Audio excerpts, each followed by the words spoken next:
महत्त्वाच्या बातम्या. प्रायोजक जगन्नाथ गंगाराम पेडणेकर ज्वेलर्स, एक सुवर्णमय परंपरा.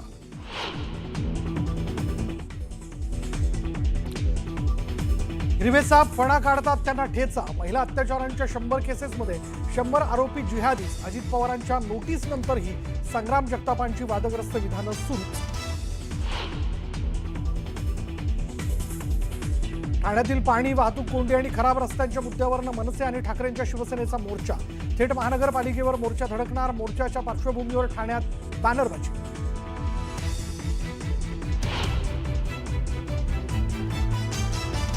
काँग्रेसबाबतच्या विधानावर मनसे नेत्यांच्या नाराजीनंतर संजय राऊतांचा राज ठाकरेंना मेसेज. मी असं काहीही बोललो नाही. बोलण्याचा अर्थ तो नव्हता. राऊतांचं राज ठाकरेंकडे स्पष्टीकरण.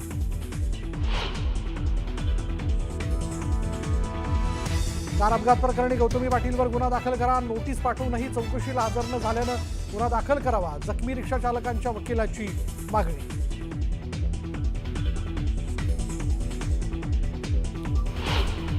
आपण सुरुवात करूया. ठाण्यात शिंदेंच्या बालेकिल्ल्यात ठाकरे बंधूंनी एल्गार केल्याचं पाहायला मिळत आहे.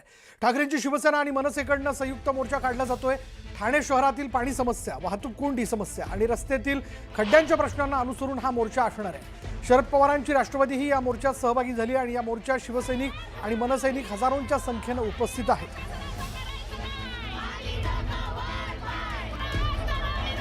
अधिक माहिती आपण जाणून घेणार आहोत. आमचे प्रतिनिधी अजित मांढरे आपल्या बरोबर आहेत. अजित, काय माहिती आहे बद्दल? विशाल, मोर्चाची तयारी पूर्ण झालेली आहे. हातात जर पाहिलं तर मनसे आणि शिवसेना, उद्धव बाळासाहेब ठाकरे पक्ष या दोघांचे झेंडे हातामध्ये फलक आहेत. बाळासाहेब ठाकरे, धर्मवीर आनंद दिघे यांचे हातात पोस्टर आहेत. आणि जर मोठा बॅनर पाहिला गडकरीच्या बाहेर तर तिथं राज ठाकरे, उद्धव ठाकरे दोघांचे बॅनर लागलेले आहेत. या अशा पूर्ण परिसरामध्ये गडकरीच्या सगळे मनसैनिक असतील किंवा शिवसैनिक असतील जमून घोषणाबाजी करतात. इथं मनसेचे पदाधिकारी आहेत ते घोषणाबाजी करताना आपल्याला दिसत आहेत. अनेक पदाधिकारी इथं आलेले आहेत. मोर्चा काढला जातो. ठाणे जिल्ह्यातल्या ठाण्यामध्ये मोर्चा काढला जातोय. एकनाथ शिंदे उपमुख्यमंत्री यांचा बालेकिल्ला आहे. तुम्ही बघतच असाल की काल आपण बघितलं की जे पुण्या इथं सचिन गायवळांना योगेश कदमांकडनं पिस्तुलाचं लायसन मिळालं. या प्रकारे समस्या की आपल्याला कशा प्रकारे यांचा मनमानी कारभार चालू आहे. म्हणजे कुठेही कशावरती कंट्रोल नाही आहे. साहेब, काय सांगाल तुम्ही? मोर्चामध्ये सामील झालायत, मुद्दे मोर्चामधले आणि बाळासाहेबांच्या आखाड्यात तयार झालेले धर्मवीर आनंद दिघे साहेब, त्या आनंद दिघे साहेबांनी ज्या पद्धतीने या ठिकाणी शिवसेना आणि ठाणे महानगरपालिका चालवली, लोकांना अभय होतं. आताचे सरकार म्हणजे ठाण्यातून गुंडांसाठी फोन जातं, कॉन्ट्रॅक्टरसाठी फोन जातं, कधी कचऱ्यासाठी आणि पाण्यासाठी यांचा फोन जात नाही. हे अनधिकृत बांधकामाला अभय देणं आणि महानगरपालिकेवर भ्रष्टाचार यांनी कल्याण डोंबिवली महानगरपालिका, अंबरनाथ महापालिका, उल्हासनगर महापालिका, भिवंडी महापालिका अक्षरशः बाप मेऱ्यांनी विकून खाल्लेली आहे. आणि त्या पैशाचा आता इलेक्शनला खेळ खेळतील. दिवा परिसरातून आपण येता. दिवा परिसरामध्ये काय नेमकी परिस्थिती आणि कशा रीतीनं या सगळ्या मोर्चामध्ये तिथले मुद्दे आपण मांडणार आहोत? दिव्यामध्ये अनधिकृत बांधकामं एवढी फोफावलेली आहेत आणि या सगळ्या बांधकामांना आशीर्वाद हा महाराष्ट्राचे उपमुख्यमंत्री श्री एकनाथ शिंदे यांच्याकडनंच आहे. जर तुम्ही दिव्यामध्ये जर माहिती घेतली तर जेवढी अनधिकृत बांधकामं होतात, या अनधिकृत बांधकामांमध्ये प्रत्येक स्क्वेअर फुटामागे किती पैसे घेतले जातात आणि त्याला ठाणे महानगरपालिकेचे अधिकारी शिंदे. मुद्दे बरेच आहेत, मुद्दे मोर्चामध्ये बरेच आहेत. पण माझा एक सर्वांना प्रश्न आहे. अनेक आरोप होत आहेत की आता निवडणुका जवळ आलेल्या आहेत, दोन्ही पक्षांकडे काही पर्याय उरलेले नाही आहेत म्हणून एकत्र आलेले आहेत. या मुद्द्यावरती कसं सांगाल? खरं म्हणजे ह्या मुद्द्यावरती खऱ्या अर्थाने 5 वर्ष प्रशासकीय राजवट आहे. म्हणजे नगरविकास खाते या ठाणेकरांच्या हातात असताना महानगरपालिकेची पूर्ण जबाबदारी आणि पूर्ण जबाबदारी यांच्या खांद्यावर आहे. आर्थिक बोजाही यांच्या हातात आहे. आणि अशा परिस्थितीत तुम्हाला पाणी व्यवस्थेसाठी आणि खड्ड्यांसाठी जर महानगरपालिकेमध्ये नागरिकांना जावं असेल, खऱ्या अर्थाने जबाबदारी सत्ताधारी आहेत त्या महापालिकेची. तुम्ही काय सांगाल? नाही, विषय तोच आहे की 5 वर्ष इथे लोकप्रतिनिधी. माझा प्रश्न होतो की निवडणुकीच्या तोंडावरती दोन्ही भाऊ एकत्र आले. नाही, निवडणुकीच्या तोंडावरती असं नाही. महाराष्ट्राच्या जनतेच्या कानाकोपऱ्यातली जी महाराष्ट्राची जनता आहे. अविनाश जाधव आपल्यासोबत. अविनाशजी, या मोर्चामध्ये कसं स्वरूप असेल मोर्चाचं आणि कुठून मोर्चा हा निघतो? गडकरीतून निघतोच आहे, कसा रूट असेल? आणि कारण का या सगळ्या मोर्चा नेतृत्व मुख्यत्वे आपण आणि राजन विचारे करतात. हां, कारण ठाण्याची ती गरज आहे. आत्ता जर ठाण्यात बघितलं तर ठाणा एक भ्रष्टाचाराचं केंद्र झालेलं आहे आणि तर जर केंद्रातनं त्याला बाहेर काढायचं असेल तर आम्हाला सगळ्या विरोधकांना एकत्र येणं गरजेचं आहे. त्याचीच ही सुरुवात आहे. ठाण्यातला रस्त्यांचा प्रश्न असेल, पाण्याचा प्रश्न असेल, ट्रॅफिकचा प्रश्न असेल, विविध विषय आहेत आणि त्या विविध विषयांवर सगळे विरोधक एकत्र येऊन काम करतात. राष्ट्रवादी काँग्रेस शरद पवार गटाचे अवॉर्ड देखील आलेले आहेत. आव्हाड साहेब असतील किंवा राजन विचारे असतील, मी असेल, विक्रांत चव्हाण असेल काँग्रेसचा, आम्ही सगळे एकच आहोत आणि याच्या पुढे जर सरकारला घाम फोडायचा असेल तर आम्हाला एकत्र ठाण्यात काम करावं लागेल. ते काम आम्ही करणार. पण या मोर्चा पार्श्वभूमीवरती आता एक आरोप होतोय की निवडणुका जवळ आलेल्या आहेत म्हणून सगळे एकत्र आलेत आणि मला असं वाटतं की हे याच्या एक आधी हा माझा 4था किंवा 5वा मोर्चा आहे. मी वसईत मोर्चे केले, ठाण्यात सर्व पक्षी अशा सर्व विरोधी पक्ष. अहो पण आत्ता याची सुरुवात झाली ना. तुम्ही आम्हाला एकत्र आणलात. ज्यावेळेला मराठीचा मुद्दा समोर आला त्यावेळेला तुम्ही आम्हाला एकत्र आणलात. तर असंच आम्हाला सत्तेत येईपर्यंत तुम्ही एकत्र करावं एवढीच आमची त्यांच्याकडे इच्छा आहे.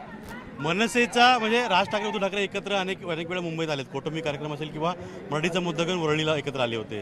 राज्यातला पहिलाच मनसे आणि शिवसेना उद्धव बाळासाहेब ठाकरे पक्षाचा मोर्चा जो आहे हा ठाण्यात होतोय.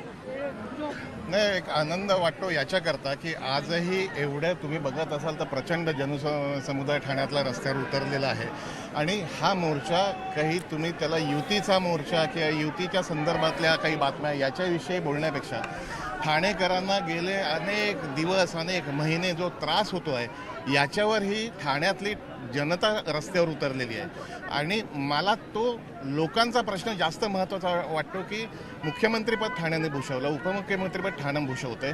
पण हे असताना सुद्धा एकंदर तुम्ही सगळं वातावरण बघितलं तर इतकी बजबजपुरी माजलेली आहे.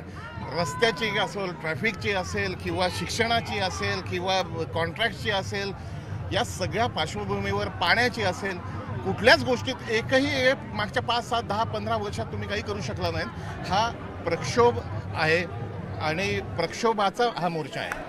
मेट्रोबद्दल आपण बोलत होतात. मेट्रोचं नुकतंच आता उद्घाटन झालेलं आहे आणि नवीन वर्षाच्या सुरुवातीलाच 4 स्टेशन जे आहेत ते मेट्रो ठाणेकरांच्या सेवेला येणार आहे. हे कसं आहे माहिती आहे ना, तुम्ही क्लस्टरचं किती वेळा बातमी केलेली आहे, तेवढ्या वेळा तुम्ही मेट्रोच्या बातम्या करताय. अहो 2 डबे आणून वरती उद्घाटन करून कुठे काय मेट्रोचं काही दिसतंय का तुम्हाला? गोष्ट अशी आहे की इथून मेट्रो कुठपर्यंत जाणार होती, आता कुठपर्यंत जायला पाहिजे होती ती बोरिवलीपर्यंत 2026 आज तुमचे 2 डबे येऊन नुसतं उद्घाटनाचा फार्स करताय. हल्ली काय नुसतं बातमी आणि सोशल मीडियावर जे काम चालतं ना तेवढ्यापुरतं ते मर्यादित आहे. आज एकाने मला विचारलं की काय तुमचं ठाण्यातलं मोर्चाचं वातावरण कसं आहे. म्हटलं छान आहे वातावरण, एकदम रस्ते गुळगुळत आहे, सगळ्यांच्या घरी भरभरून पाणी येत आहे. आत्ताच मोर्चा मेट्रोनेच आम्ही काढणार आहोत. नुसती आश्वासनं द्यायची आणि असं भुलभुलैया हे करायचं, याच्याशी बोलीनच मी आता. पण आता एक आरोपही होतोय की निवडणुकीच्या तोंडावरती दोघं भाऊ एकत्र आले. निवडणुकी कधी झाल्या? निवडणुकी 8.5 वर्ष झाली. 8.5 वर्ष यांना निवडणुका घ्यायला वेळ नाही. यांना प्रशासनाच्या माध्यमातून प्रशासक बसून सगळा भ्रष्टाचार करायचा आहे. मी तुमच्या चॅनलवर जाहीरपणे जबाबदारीने सांगतोय, महानगरपालिकेत अशी एकही गोष्ट नाही ज्यात भ्रष्टाचार नाही. आणि या सगळ्या बाबतीत इकडे भाजप त्याच्यावर आरोप करतोय, ते त्यांच्यावर आरोप करतात. आज गोष्ट अशी आहे की भाजपचा आमदार यांच्यावर आरोप करतोय, एकमेकांवर खेळत बसलेत आरोप. या सगळ्या ह्याच्यात ठाणेकरांना काय मिळत आहे? आज ठाणेकर इथे रस्त्यावर उतरून आमचा हा संघर्षाचा पहिला दिवस आहे. निवडणुका येतात आणि जातात. निवडणुका हा महाराष्ट्र नवनिर्माण सेनेचा काही अजेंडा नसतो. लोकभावना काय आहे आणि लोकन्यायासाठी राजसाहेबांनी आम्हाला इथे रस्त्यावर उतरवलंय. पण ठाणा एक महत्त्वाचा ठाण्याची ओळख आजच्या दिवसाला भ्रष्टाचाराची राजधानी म्हणून झालेली आहे. ठाणेकरांचं हे दुर्दैव आहे. पण खऱ्या अर्थाने या सगळ्या गोष्टीला जाब विचारण्यासाठी आजचा हा धडक मोर्चा आमच्या शिवसेना उद्धव बाळासाहेब ठाकरे आणि महाराष्ट्र नवनिर्माण सेना आणि त्याचबरोबर इतर पक्ष देखील जे सामील होणार आहेत आणि सर्वसामान्य ठाणेकर जे ह्या सगळ्या गोष्टीला त्रासलेले आहेत. आपण बघू शकाल हा मोर्चा ही एक संधी आहे की लोकांनी या लोकांना जाब विचारावा की इथली समस्या ज्या दैनंदिन दिवसाच्या आहेत, मग त्या ट्रॅफिकच्या असो, रस्त्याच्या असो, रस्त्यातील पडलेल्या खड्ड्यांच्या असो, इथे जे फ्लायओव्हर बांधलेले आहेत त्याच्यावरती जो ढीग त्या डांबराचा टाकला जातो आणि कव्हरअप केलं जातं त्याच्यामध्ये झालेला भ्रष्टाचार असो, इकडे कचऱ्याच्या व्यवस्थापनाचा विषय असो, पाणी टंचाईचा विषय असो, अनेक असे विषय ज्याला लोक त्रासलेली आहेत आणि खऱ्या अर्थाने यांना जाब विचारणं गरजेचं आहे.